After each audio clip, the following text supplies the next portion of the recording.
तो चलिए बढ़ते हैं आज की कहानी की ओर। उस रोज सब कुछ ठीक चल रहा था। सभी चीजें अपने तय समय से हो रही थी और तो और अच्छे से हो रही थी।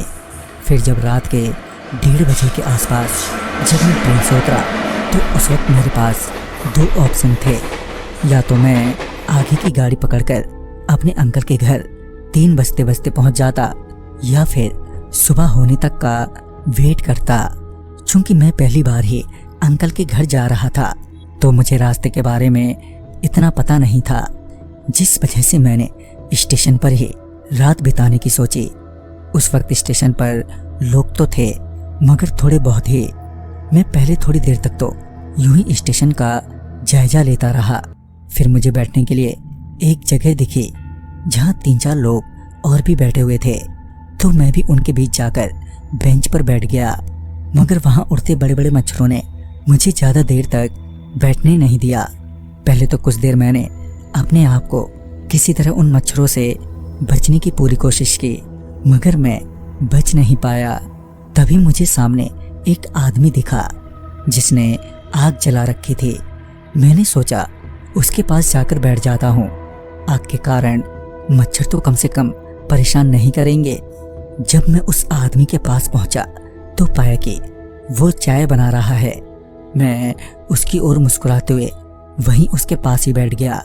पहले तो कुछ मिनट तो वो मेरा मुंह देखता रहा और मैं उसका। फिर थोड़ी देर की चुप्पी के बाद उसने कहा, चाय पियोगे? पहले तो मैं मना करने वाला था, लेकिन जब चाय की खुशबू आई तो मैं मना नहीं कर पाया। फिर जब चाय की पहली चुस्की ली तो मजा ही आ गया था। क्या चाय बनी थी, जबरदस्त। मैं चाय पी ही रहा था कि मुझे मेरे अंकल का फ़ोन आया। फ़ोन पर उन्होंने बताया कि वो मुझे लेने स्टेशन आ रहे हैं। 15-20 मिनटों में ही स्टेशन पहुंच जाएंगे। ये जानकर मैंने सोचा चलो अच्छा ही हुआ, अब मुझे ये रात यहाँ मच्छरों के बीच तो नहीं गुजारनी पड़ेगी।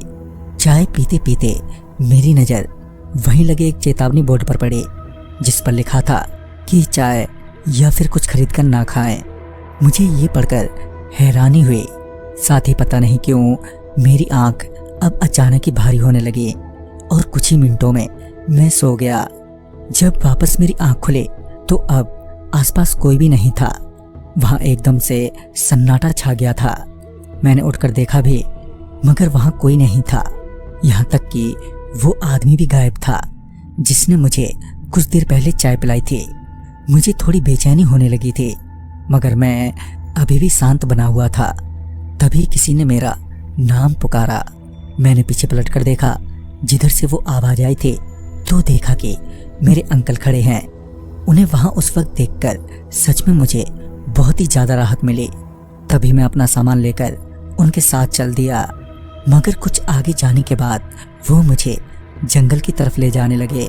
इस पर मैंने उन्हें रोकते हुए कहा, अरे अंकल, इधर किधर जा रहे हैं आप? आपकी गाड़ी कहाँ है? इस पर अंकल ने कहा, वो गाड़ी रास्ते में खराब हो गई है, तो आगे से बस पकड़ लेंगे। मुझे अंकल की ये बात कुछ हजम नहीं हुई। साथ ही उनकी आवाज़ भी अब बदली हुई लग रही थी। मुझे लगा कि कुछ ना कुछ तो गड़बड़ है। ये सोचकर मैं चुपचाप स्टेशन की ओर जाने लगा कि तभी उस आदमी ने मेरे कंधे पर हाथ रखते हुए कहा, कहाँ जा रहे हो? जब मैंने पीछे पलटकर देखा तो पाया कि वो आदमी अभी भी वहीं खड़ा है जहां पहले था, मगर उसका हाथ इतना लंबा हो गया था कि उसने वहीं से अपना एक हाथ मेरे कंधे पर रखा हुआ था। ये देखकर मेरे हाथ पांव ढीले पड़ गए थे। डर से पसीना छूटने लगा। मेरा दिमाग अचानक से ही सुन पड़ गया था, जिस वजह से मैं ये सोच नहीं पा रहा था कि मुझे अब बचने के लिए क्या करना चाहिए। तभी वो आदमी या कहीं की भूत मुझे अपनी तरफ खींचने लगा। मुझे लगा कि अब मेरा बचना संभव नहीं है कि तभी एक सफ़ेद कार आई और उस भूत को जोर की टक्कर मारी। टक्कर लगते ही उस भूत ने मुझे छोड़ दिया और उसी वक्त कार से मेरे अंकल निकले, जिन्होंने मुझे तुरंत ही कार में बिठाया और वहां से कुछ दूर एक मंदिर पर ले गए और उसी मंदिर में हमने रात बिताई, जहाँ के पंडित से पता चला कि यहाँ अक्सर लूटमार की वारदात होती हैं और लूटमार में मरने वालों की अतृप्त आत्माएं अपने क्रोध में लोगों को मारने लगती हैं और हमारे साथ भी उस दिन ऐसा ही हुआ था। तो दोस्तों, इस कहानी में बस इतना ही। कहानी आपको पसंद आई हो तो लाइक शेयर करें और साथ ही हमें कमेंट बॉक्स में जरूर बताएं।